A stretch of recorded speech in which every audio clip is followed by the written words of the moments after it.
ገንዘብ የምንፈልገውን የምንገዛበት ነው የምንፈልገውን የምንሆንበት እንደሆነ አድርገን አናስብ። ብዙ ሰው ሎተሪ እንዲደርሰው ይፈልጋል። ከዛ ሎተሪ ሲደርስ ምን ታደርጋለህ ተብሎ ቢጠየቅ መኪና ገዛበታለሁ፣ ቤት ገዛበታለሁ፣ እንትን ይጀዝናናበታለሁ ነው የሚለው። ይሄኛውን የህይወት ዓላማዬን አሳካበታለሁ የሚለን ሰው በጣም ጥቂት ነው የምናገኘው። የሚታይ ነገር ነው አይደል? ገንዘብ የምንጨብጠው ማኒፌስት ፈርኮ የምንይዘው ነገር ነው። ከሱ በፊት ግን እሳቢዎቻችን ወይም እምነቶቻችን ቦታ አላቸው አይደለ? ለመፈጠሩም ወደኛ ለመምጣቱ ሀብቱ የሀብት ምንጩ ሀብታም መሆኑ የምናስበውን የህይወት ራእያችንን እንድናሳካበት ከተጠቀምነው በረከት ነው። ስንጀምር ሳናቅ ከሆነ ለምን እንደመጣ ምን እያደረግ እንደሆነ ካልገባን ያ ገንዘብ ቫኪዩም ላይ ነው የሚሆነው ማለት ነው። ስለዚህ የሚሻለው ነገር ስፔንድ ማድረግ ነው፣ እቃ መግዛት ነው፣ እቃ መሰብሰብ ይሆናል ፐርፐዙ። የ4-5 ዓመት ህጻን ልጅ ስለ ገንዘብ ምን አይነት አረዳድ እንዲኖረው ነው የምንፈልገው? አባቱ የሆነ ገቢ ስላለው ብቻ የፈለገውን ነገር የሚያደርግለት ልጅ እንዲሆን ነው የምንፈልገው። ምክንያቱም ወላጆቻችን እንደዛ ነው ያደረጉን አይደል? ተበድረውም ቢሆን የምንፈልገውን ነገር ለበዓል ሲያደርጉልን ነው አለላየም። ግን ለበዓል ልብስ እንዲገዛልኝ እኔ ይሄንን መስራት አለብኝ ብሎ የሚያስብ ልጅ ማሳደግ ከቻለ ነገ ጧት ከተመረቀም በኋላ የራሱን ቢዝነስ መክፈት በሚፈልግበት ወቅት እኔ ይሄንን ፕሮቫይድ በማድረግ ምክንያት ነው ይሄንን ማለት ይሄን ኦፈር አድርጌ ነው ይሄንን ያገኘሁት ብሎ እንዲያስብ ያደርገዋል።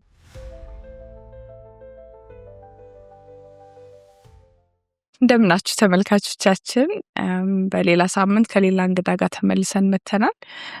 ዛሬ ስለ ገንዘብ ነው የምናወራው። በጣም ህይወታችን ላይ አንድም የምንፈልገው ትልቅም ቦታ ያለው ጉዳይ ስለሆነ እስኪ የመጀመሪያ ምንድነው የሚለውን ነገር ዛሬ ከባለሙያችን ጋር እናነሳለን። ግን በተከታታይ ደግሞ በጣም ልናወራበት የሚገባ የህይወታችን ክፍል ስለሆነ በተከታታይ የምናነሳቸው ሀሳቦች ይኖረናል።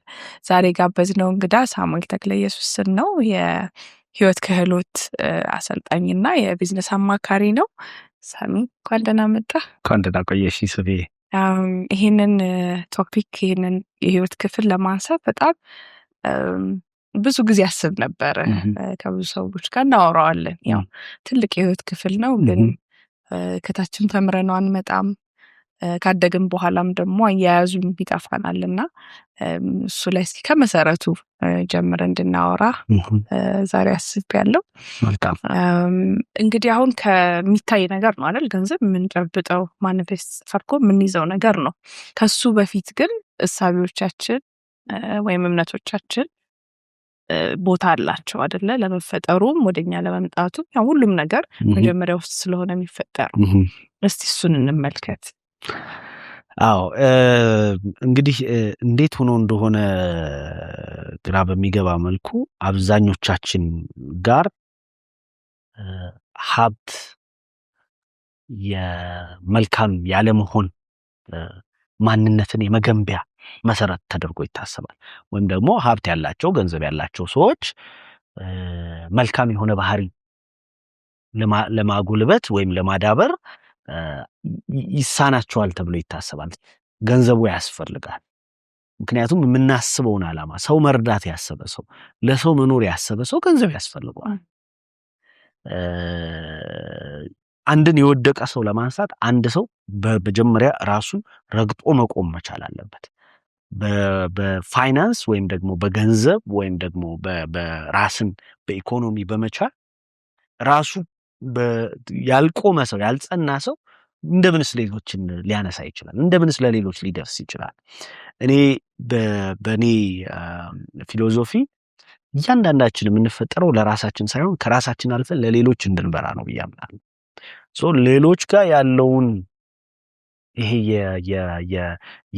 የፋይናንስ ማነቁ ወይም ደግሞ ከርስ የምንለውን ነገር ለመፍታት አንድ ሰው ራሱን መጀመሪያ ብቁ ማድረግ ይቻላል።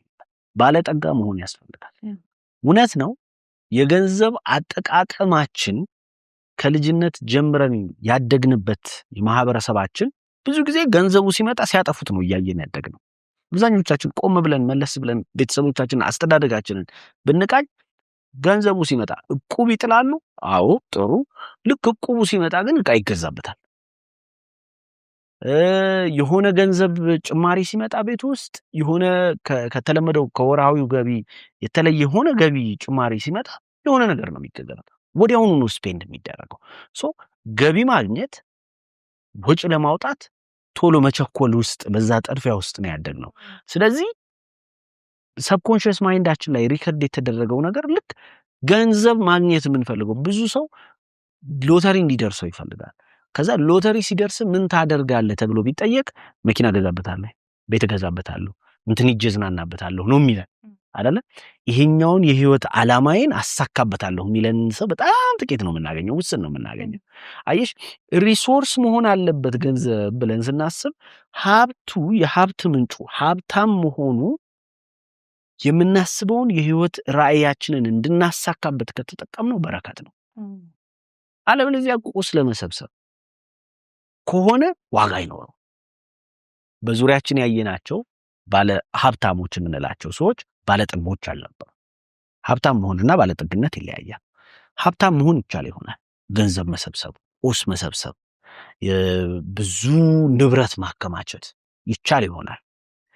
ነገር ግን የምናስብለት የህይወት ጥሪያችን ላይ ያ ሀብት መዋል ሲችል ነው ባለጠጋ የምንሆነው። በታላቁ መጽሐፍ የምናውቃቸው ሰዎች በህይወታችን በጣም በቃ ዘመን ተሻግሮ ካለፉ በኋላ አሁን ከሞቱ በኋላ እንኳን ስማቸው የተወሳ የምናውቃቸው ሰዎች የነበራቸውን ሀብት ለሚያስቡት የህይወት ራዕያቸው ስለተጠቀሙት ነው ኢምፓክት ማድረግ የቻሉት፣ ባለጠጋ መሆን የቻሉት። ባለጠጎችን እያየን አላደግን። አሁን በዙሪያችንም ያሉ ብዙ ሀብታሞች አሉ፣ ባለጠጎች ግን አይደሉም። አሁን እኛ ቆም ብለን መጠየቅ የሚያስፈልገን ሀብቱ ሲመጣ ባለጠጋ መሆን እንዴት እችላለሁ? ለዛ መጀመሪያ ቆም ብሎ ራስ ላይ መስራት ያስፈልጋል። ምንድነው የማስበው? ምንድነው የምፈልገው? እኔ አንዳንድ ጊዜ ሰዎችን እጠይቃለሁ፣ ሎተሪ እንዲደርሳችሁ ትፈልጋላችሁ ወይ ብዬ እጠይቃለሁ። አዎ ይላሉ። በጣም ብዙ ሰው ሎተሪ እንዲደርሰው ይፈልጋል። እኔም ሎተሪ እንዲደርሰው ይፈልጋለሁ። ሶፊያ ትፈልግ? አዎ። ግን ችግሩ ሎተሪ ቆርጠናል ወይ? ተዘጋጅተናል ወይ? አይሽ ግን ችግሩ ሎተሪው ሲደርሰን ምን ላይ እንደምናውለው እናውቀዋለን ወይ? በህይወት ደግሞ የሆነ ነገር የሚሰጠን ማኒፌስት የሚያደርገው የሚገለጠው የሆነ ነገር ተዘጋጅተን ልጠብቅ። መልካም እድል የሚመጣው ተዘጋጅተው ለሚጠብቁት ሰዎች። ስለዚህ ገንዘቡ ሲመጣ የማውልበትን ነገር ካወቅኩት ገንዘቡ መምጣቱ አይቀርም። ምክንያቱም ተዘጋጅቼ እየጠበቅኩ። ገንዘቡ ሲመጣ ምን ላይ እንደማውለው ግን ማላቅ ከሆነ ያጠፋኛል። ምክንያቱም ከገንዘቡ ጋር ተያይዞ የሚመጡ ይሄ ኢጓችን ራሱ ይዞት የሚመጣው ነገር አለ። ከሰዎች ከሌሎች በልጠን ለመገኘት ስንፈልግ ኮተት እንሰበስባለን፣ የሆኑ ንብረቶች እንገዛለን፣ ምናምን አያስፈልጉም አይደለም፣ ያስፈልጋሉ። ግን የኛ ማንነት ከንብረታችን በላይ መሆናል። ከምንነዳው መኪና፣ ከምንለብሰው፣ ከምንኖርበት ቤት ማለፍ መቻል። የኛ ማንነት በነባራዊው ዓለም ላይ ያሉ ሌሎች ላይ መድረስ መቻል አለበት። እነሱን ኢምፓክት ማድረግ መቻል አለበት። እንዲያ ካልሆነ በቃ የሆነ የሰበሰበን ለሆነ ባለ ትራስ ስተነው እኮ ነው የምናልፈው አይደለ? ቅድም እንዳልኩሽ ነው። በቃ በጣም አጭር ውስን በሆነች ጊዜ ውስጥ ነው የምንኖረው። በጣም አጭር ነች እድሜያችን። በዛች አጭር ግን ዘመን ተሻጋሪ የሆነ ህይወት ልንኖር እንችላለን። ለመኖር ደግሞ አንዱ የሚያስፈልገን ሪሶርስ ገንዘብ ነው። ነገር ግን ገንዘቡን እንዴት አሁን እኔ ምንድነው ገንዘቡ ሲመጣ እንዴት ማኔጅ ማድረግ ያስፈልጋል የሚለው ላይ በጣም ብዙ ይወራል። ሴቭ እንዴት እናደርግ፣ እንዴት እንቆጥብ፣ የተለያዩ የቁጠባ ቴክኒኮች ምናምን አለ። ግን እንዴት እንፍጠረው ደግሞ በጣም ኢምፖርታንት ነው ብዬ አስባለሁ። በጣም ወሳኝ ነው። ግን እንዴት እንፍጠረው ደግሞ ቫልዩ አብሮት ሊኖረው ይገባል።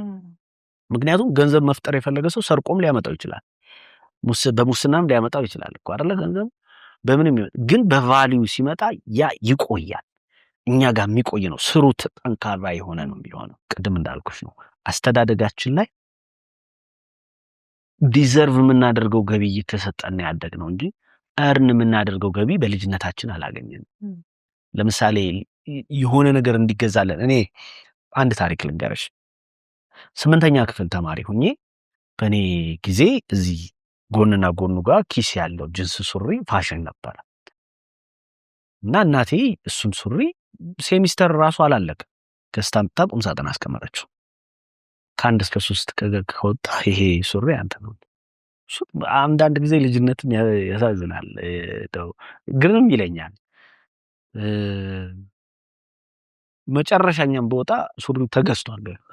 ግን እንደዛ አላሰብኩም ነበር በወቅቱ። በቃ ቀን ከሌሊት ነው ማጠናው አልኩሽ። በቃ ለምን ዲዘርቭ አደርገዋለሁ ሳይሆን አስቤው አልነበረም ያኔ በቃ እርን ማድረግ በቃ ሶስተኛ አንደኛው ሁለተኛው ወጥቼ ይሄን የኔ ነው በቃ ማለት ይሄን ሱሪ ስለብሰው የሚሰማኝን ፕራይዳስ ከዛ በኋላ የተፈጠረ ትውልድ ላይ ግን የማየው ክፍተት አለ። ፍላጎቴ ልታሟሉ ነው ወይ ልታሟሉ አይደለም ወይ የተወለድኩት የወለዳችሁኝ ብሎ የሚጠይቅ ትውልድ ላይ ደርሰናል አሁን አይደለም የሚጠይቁት ነገር አለ። አንድ ጊዜ እንደውም የሰማሁት ጓደኞቹ በደህና መኪና ይሄዳሉና የሱ እናት ደከም ያለች መኪና ነች። አትምጪ በቃ በግሬ በገባ ይሻለኛል። ለምን አንዳንድ ጊዜ የምንወዳደርበት ነገር አሁን አንቺ አንሰሽ ነው ወይ ለኔ እዛ በቃ በጓደኞቹ የሚጠራው ነው የሚያውናል ዲዘርቭ የምናደርግበት ነገር ላይ ያተኮረን ምን መጣ ከሆነ በቃ የሚሰጠንን ምንቀበል ነው የምንሆነው። በቃ ምንፈልገውን ለማግኘት እርምጃ እናደርግም ጥረት አናደርግም። እርን እንደምናደርገው በቃ ለፍቼ ጥሬ ግሬ ነው ይሄን ያገኘሁት ግን ስል ከዚህ በላይ ማድረግ እችላለሁ ወይ ብዬ ኳስችን እንዳደርግ ራሴን ያደርገኛል።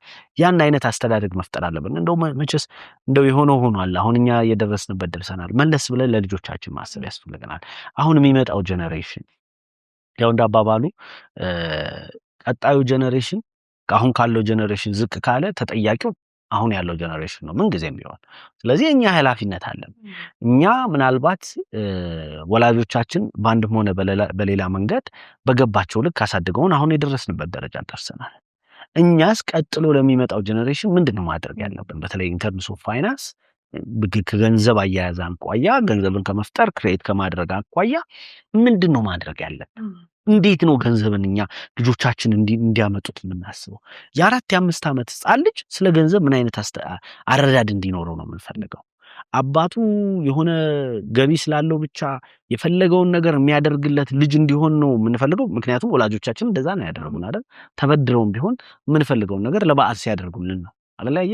ግን ለበዓል ልብስ እንዲገዛልኝ እኔ ይሄንን መስራት አለብኝ ብሎ የሚያስብ ልጅ ማሳደግ ከቻለን ነገ ጧት ከተመረቀም በኋላ ስራ በሚፈልግበት ወይ ደግሞ የራሱን ቢዝነስ መክፈት በሚፈልግበት ወቅት ኖ እኔ ይሄንን ፕሮቫይድ በማድረግ ምክንያት ነው ይሄንን ማድረግ ይሄን ኦፈር አድርጌ ነው ይሄንን ያገኘሁት ብሎ እንዲያስብ ያደርገዋል።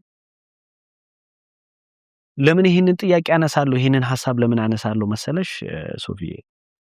አሁን ላይ አብዛኛው ሰው ትምህርት የሚማረው የሚያበላ ስራ ፍለጋ በቃ ያበላል ተብሎ የሚታሰብ የሆነ ገቢ ስታንዳርድ ሴት የተደረገለት በቃ ባንክ ለመቀጠር ወይ የሆነ ኤንጂኦ ውስጥ ለመቀጠር ወይ የሆነ ኤምባሲ ውስጥ ለመቀጠር ከዛ የሚገኝ ገቢ ትልቅ ስለሆነ ተብሎ የሆነ ስታንዳርድ ውስጥ ፊት ለማድረግ ነው ብዙ ሰው በቃ ጥረት የሚያደርገው በቃ የሚለፋው ምናምን ቶፕ ሰቃይ የሆነ ተማሪ ምናምን ሲሆን በቃ እሱማ እዚህ ድርጅት ይቀጠራል ብለን እኮ ነው አይደለም ወዲያውኑ የምናስበው። ግን አንዳንድ ጊዜ ለዛ ድርጅት የሚበቃ ዕውቀትና ክህሎት እያዳበርኩ ነው ወይ ብሎ ራሱን መጠየቅ ያስፈልጋል። አንድ ሰው የሆነ ትምህርት ስለተማረ ብቻ ለምሳሌ እኔ የተማርኩትን ያበላል ተብዬ አካውንቲንግ ስለተማርኩኝ አካውንቲንግ ስለተማረ ብቻ ባንክ የመግባት ግዴታ አለበት ማለት አይደለም፣ መብት አለው ማለት አይደለም። ግን ባንክ ለመግባት የሚያስችል ክህሎትን የማዳበር ግን ግዴታ አለበት። እንደ መብት የምንቆጥረው ነገር ውስን እንዲሆን አቅማችን ውስን እንዲሆን ያደርገናል። በቃ ከአድማስ ባሻገር ያለውን በቃ ብቃታችን ከፈተና ከቻሌንጅ ባሻገር ያለ ውጤታማነታችንን እንዳናግ ያደርገናል። የተሰጠንን እንድንቀበል ያደርገናል። ዱር የሚኖር አንበሳና አንበሳ ግቢ ደግሞ ያለን አንበሳ ተመልከች። ሰው የሰጡትን እየበላ ነው የሚኖረው፣ ግን አንበሳ ነው። ዱር የሚኖር አንበሳ ግን በፈለገ ሰዓት ተነስቶ አድኑ ዲዘርቭ አድርጎ የፈለገውን ካሉት ውስጥ መርጦ የፈለገውን እሱ ያደርጋል። አሁን እኛ አብዛኞቻችን አንበሳ ግቢ እንዳለው አንበሳ የአንበሳ ብቃት አለን። ሁለቱም እኮ አንበሶች ናቸው አይደል? የአንበሳ ብቃት አለን። እኛ ጋር የሚያስፈልገው ሁሉ ነገር ተሰጥቶናል። ነገር ግን የሚሰጡትን ነው የምንቀበለው፣ የምንጠብቀው እሱን ነው። ሳህናችን የጎደለም ቀን እያማረርን እንበላለን፣ የሞላም ቀን እያመሰገንን እንበላለን። ግን ሁሌ ሙሉ ለማድረግ የሚያስፈልገውን ስራ ግን እየሰራን አይደለም። እና ያንን ማሰብ ያስፈልገናል። ማህበረሰባችን ላይ በደንብ መስራት የሚያስፈልገን ማህበረሰቡም ቆም ብሎ መመልከት አለበት ብዬ በኔ በዚች ውስን እውቀቴ የሚታየኝ ነገር ይሄ ነው። በቃ ቆም ብለን የልጆቻችን አስተዳደግ ላይ ስለ ገንዘብ ስለ ፋይናንስ ያላቸውን አረዳድ በካሪክለም ስርዓታችን ውስጥ ሊካተት ይገባል። ወጣት ወረደ 12ኛ ክፍል ጨርሶ ዩኒቨርሲቲ ገብቶ ተመርቆ አንድ ሰው ከወጣ በኋላ ገንዘብ አግኝቶ ገንዘቡን እያስተዳደረ ኑሮ እንዲመራ አይደለም የምንፈልገው። ስለዚህ እሱን ለምንድን ነው በልጅነቱ ማን ያስተምረው? እርሊ ኤጅ ላይ ለምን አንድ ነው የማይማሩት? ፕሪስኩል ላይ በጥቂት ሳንቲሞች መገበያየትን ለምንድን ነው ማን ያስተምራቸው? ስንቶቻችንን ልጆቻችንን ገበያ ሄደን ስንገበያይ ይዘናቸው ሄደን ገበያው እንዴት እንደሚሰራ ምናሳያቸው? ከቤቱ ወጥተው እንዴት ነው? ስንቶቻችንስ ነው ከፍ ላሉት ልጆቻችን ገቢውን እንዴት እንደምናገኘው የምንነግራቸው? ገቢው ስለመጣ ብቻ ነው እኮ የምንነግራቸው አይደል? የሆነ ቤት ውስጥ እንኖራለን፣ የሆነ የሚሸመቱ ነገሮች ይገዛሉ። እንዴት ግን ያ ገቢ እንደመጣ እንዴት ለፍተን እንዳመጣ ነው እንዴት ደምተን እንዳመጣ ነው ስናሳያቸዋለን። ያ ነው ልጆቹን ጥያቄ እንዲጠይቁ እያደረጋቸው የሚሄደው ብዬ የማስበው። ያኔ እነሱስ እንዴት ነው በጥቂቷም ቢሆን ከኛ ጋር ግብይት እንዲፈጽሙ ማናደርጋቸው? አንዳንድ የተወሰኑ ነገሮችን እያደረጉ ለምንድን ነው ክፍያ ቤት አጸድተናቸው አልጋቸውን አንጥፈው ክፍያ ለምንድን ነው ማንፈጽመው? አሁን ቀላል ነገር ነች። አልጋውን ላነጠፈ ጎረምሳ በቃ አልጋህን ባነጠፍክ ቁጥር ተብሎ የሆነ ገንዘብ ለምንድን ነው ማንደራደራቸው? ወላው ግዴታው ሊሆን ይችላል አልጋ ማንጠፉ፣ ግን በቁጣና በእንትን ቢሆን ከሚሆን ትንሽዬ ነገር ብናደርግበት ስራን እንደዛ እየለመደው ይመጣል።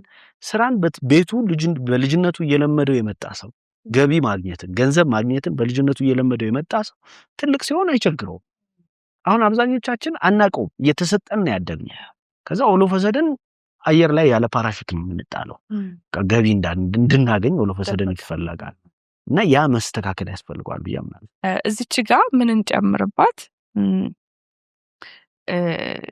እኛም እንደ ይሄ ቅድም አንስተናት ነበርች የስፔንደር ሜንታሊቲ አይደለ?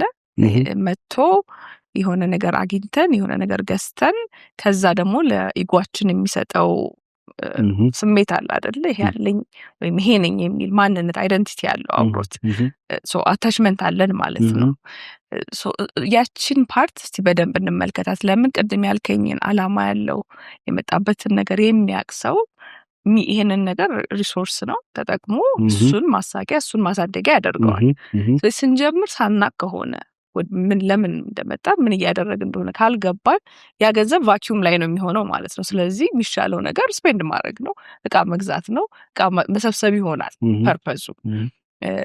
ስለዚህ የምትቀድም ነገር አለች ማለት ነው። ራስን ሰልፍ ኖሌጅ ራስን መረዳት።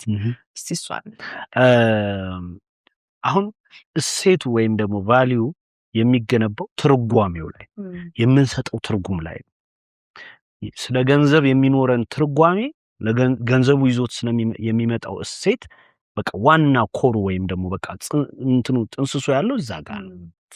አስኳሉ በቃ ያ ነው ትርጓሜው። አሁን ብዙዎቻችን ለገንዘብ ያለን ትርጓሜ ልክ አይደለም። ስለዚህ ምንድነው የምናስበው? ገንዘብ የምንፈልገውን የምንገዛበት ነው፣ የምንፈልገውን የምንሆንበት እንደሆነ አድርገን አናስብ። አንድ ሰው በህይወቱ እንዲሆን የሚፈልገውን ነገር ለመሆን ካሉት ሪሶርሶች ውስጥ ገንዘብ ያስፈልጋል። ለመሰብሰብ ብቻ አይደለም። ግን ምን አድርጎናል? ይሄ ሰርቫይቫል ስቴት ውስጥ እንድንገባ ስላደረገን፣ በተለይ ደግሞ ይሄ ኢጓችን ሰበበኝነታችን ፓራዳይማችን ራሱ ይዞት የመጣው አንድ ስትራክቸር አለ። በቃ ስፔንደር የመሆን እንደውም ዴቪድ ራምሲ የሚባል አንድ የፋይናንስ ሊቅ አለ። ዴቪድ ራምሲ ሾው የሚላለው እና እሱ ላይ ምን ይላል? መጽሐፎችም አሉት። በጣም ጎበዝ ሰው ነው። እና ምን ይላል? የሰው ልጅ ወይ ስፔንደር ይሆናል ወይ ሴቨር ይሆናል ይላል። አሁን ስፔንደር የሚሆን ሰው ብዙውን ጊዜ ያለውን ሁሉ በቃ መልሶ ይሰጣል።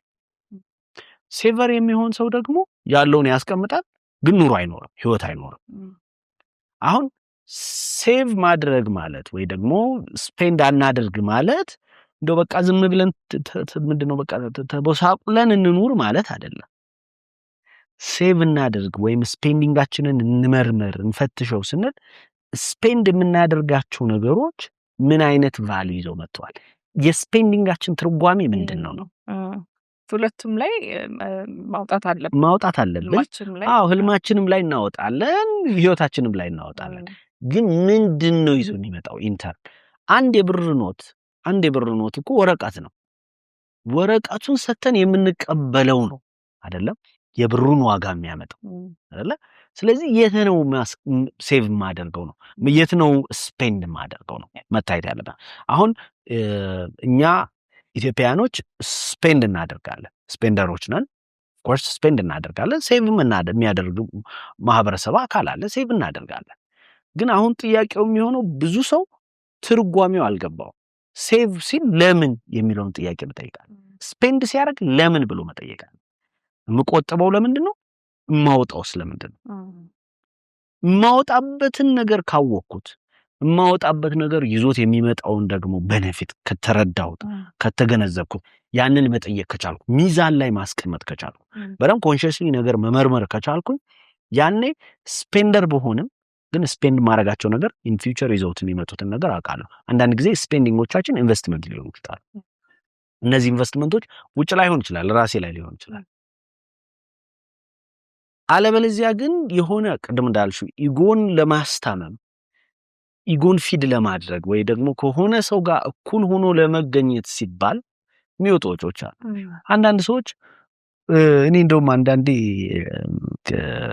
ታዘባለሁኝ፣ ሰዎች 3-4 ነው ምናምን ምግብ ይበላሉ ምናምን ይጠጣሉ ምናምን ታይና፣ ከዛ ያቺ በፊት በሳህን ነው የሚመጣው ቢህ እሱ ይሻል ነበር፣ አማውንት ታዩ ነበር። አሁን ተሸፍና ነው የምትመጣውና ይጨቃጨቃሉ። እኔ ነኝ ከፍለው ምናምን ታዝበሽ ታውቂያለሽ አይደል? ክርክ ልክ አንድ ሰው ይቀበልና እኔ ነኝ ምናምን ብሎ ገለጥ ሲያደርገው በዛ ያለ ብር ሲሆን ምናምን ፌሻል ሪያክሽን እዛ ጋር የምታየው ነገር አለ። ለምንድን ነው አንዳንዴ ይሄ ስፔንዲንጎቻችን ላይ ስፔንድ ባደረግነው ዶሚነንሲን የምንገዛ ይመስለናል።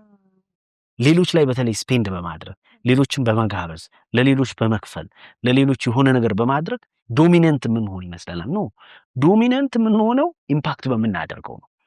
ሌሎች ላይ በምንፈጥረው ኢምፓክት፣ ሌሎች ላይ በምንፈጥረው ኢንላይትመንት፣ ሌሎች ላይ በምንፈጥረው የህይወት ለውጥ ነው ዶሚነንሲው መፈጠር መቻል ያለበት። እኔ ብዬ ማምነው በዛ ነው። አሁን ምን ሆነናል? የሆነ ጎረቤታችን የገዛውን የቴሌቪዥን ኢንች ሲጨምር የኛ ቴሌቪዥን ትኮስስብናለች አይደለ? ልክ የሆነ በዓል ሲመጣ ግድግዳው ላይ በቃ አንድ በረሮ ሄደች ብለን ቀለም መቀባት ያምረናል አይደለ? ስፔንዲንጋችን አብሮ ይዞት የሚመጣ ትሪክ አለ። እሱን ትሪክ ማለፍ ነው የሚያስፈልገን። እሱን ትሪክ በደንብ መረዳት፣ በቃ እሱን መግለጥ ነው የሚያስፈልገን። እሱን ስንገልጠው ነው በቃ ትክክለኛ ማንነታችንን አውቀን ማንነታችን ላይ ማውጣት ነው እንችላለን። ምናልባት አሁን ለምሳሌ እኔ የህይወት ክህሎት አሰልጣኝ ነኝ ስል ስፔንዲንግ ዕውቀቶችን በመግዛት ላይ ሊሆን ይገባል አይደለ? እኔ የህይወት ክህሎት አሰልጣኝ ሆኜ ሌሎች የህይወት ክህሎት አሰልጣኞች የሚያደርጓቸውን ነገሮች ለማድረግ ከሆነ ስፔንድ ማድረገው ምናልባት አርቲፊሻሊ ሊመስላቸው ይችላል፣ ግን ዲፕ ዳውን የሚሆን ቫኪዩም ይፈጠራል። የሆነ ሰው ጥሩ የመካኒክ ሊሆን ይችላል። ሶ ያንን የመካኒክ ሙያውን እንዴት ማጎልበት እንዳለበት ነው ስፔንዲንጉ መሆን ያለበት እንጂ የሆነ ሰው ጋራጅ ስለከፈተ በደንብ ዕውቀትና ክህሎት ሳይኖረው ተበድሮ ምናምን ብሎ ተለክቶ ምናምን ጋራጅ ቢከፍት ሊከስር ይችላል። ምክንያቱም የሚያስፈልገው ዕውቀት ምናምን መጀመሪያ አኮሙሌት አላደረገም። ስፔንዲንጋችን የት መሆን እንዳለበት ሌሎች ስላደረጉት የምናደርገው ነገር መሆን ሳይሆን ያለበት እኔ ምንድን ነው የሚያስፈልገኝ።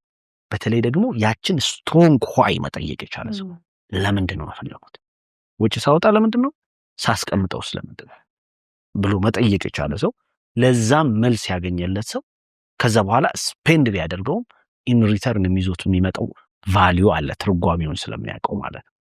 አሁን እኛ ያችን ትርጓሜ መፍጠር ነው የሚያስፈልገው በቤታችን ውስጥ ኦፍ ኮርስ ህይወታችንን ለመምራት። እንደውም this 15-13-20 ሩል የሚባል አለ ሴቭ ለማድረግ እንድንጠቀምባቸው የሚረዳው ምንድነው የሚለው የገቢያችንን 50% ይሄ መሰረታዊ ፍላጎቶች። አሁን መሰረታዊ ፍላጎት በዚህ ብናደርገው በዛ ብናደርገው መኖር ማይቀር አይደለ?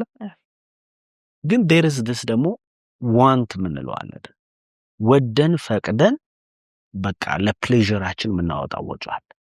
አሁን ብዙ ጊዜ ፎከስ እንድናደርግ የሚጠበቀው እሱ ነው። ሴቭ ማድረግ ምናምን ስናስብ እሱ ላይ ነው ፎከስ የምናደርገው። አንዳንድ ጊዜ ፍላጎትን መግታት አያስፈልግም። ገንዘቡ ስለተገኘ ብቻ ሁሉን ነገር ብናደርገውስ የህይወት እርካታ እናገኛለን። ገንዘቡ ስለተገኘ የፈለግነውን ነገር ብናደርገው አይተናል እኮ ብዙ ሀብታሞች ራሳቸውን ሲያጠፉ አይተናል።